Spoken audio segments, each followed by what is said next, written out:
Hello and welcome to another Do It All Yourself Guide quick tip video. Today we're going to go over how to open the trunk of a 2008 Toyota Prius. Actually, lots of Prius trunks. If the trunk is not opening from the outside, here's how to open it from the inside. So first, go in and pull down the back seats.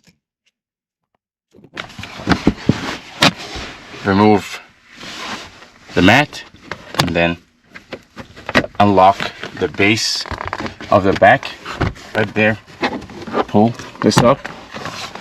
Once you get to this point, this is the latch that keeps the trunk of the Prius shut. What we'll do is we'll manually unlatch the trunk to get it opened. So here's what's in this latch.